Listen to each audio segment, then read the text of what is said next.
everybody, recently I've made a couple cups and posted them on Instagram. I've had a lot of questions and comments about how I make them, the process and what goes into them. So I'm going to do a little video and trying to explain it a little bit deeper.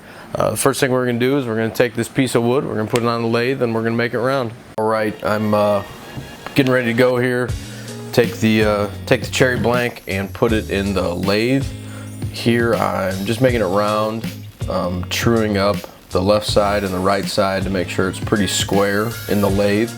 And then I'm going to turn a tenon on the far side, right there. I'm sizing the tenon to hold into the chuck so we can then clean out the middle of the cup. And there's the tenon right there.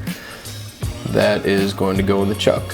That outside is kind of ugly, but that really doesn't matter because we're going to take care of all that in a minute. So here I am cleaning out the inside of the cup. I did most of the rough work with the fingernail gouge, and then came back and cleaned it all up with a larger Forstner bit. I think it was a 3 1/4 inch Forstner bit.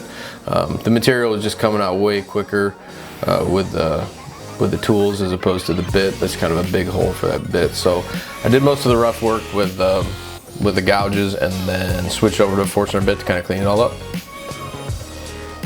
And that's after it's all cleaned up. I'm truing up the outside again, making sure it's all squared up and good to go.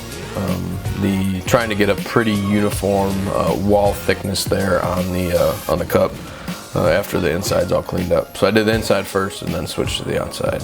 Here's just a bunch of sanding, running through all my different grits and everything.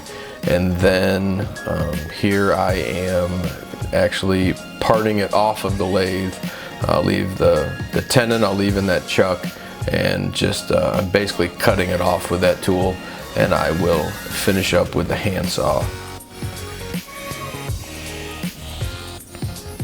Now I can hold the mouth of the cup, still keeping it in between centers and removing the better part of the material while it's in between centers, and then I'll get the saw, boom, right there, and cut it off. Now as I'm holding the mouth of the cup, I can clean up the underside a little bit, and here we are going with food grade epoxy to coat the inside and a salad bowl finish to coat the outside. The ones I've done in the past that I've used all hold up pretty well that way, so that's what I decided to do again. Alright, here it is. This is the finished product. Inside, outside's all done up, ready to go. Thanks for watching. If you have any other questions, feel free to ask. You can put the questions in the comments or email me. Thanks.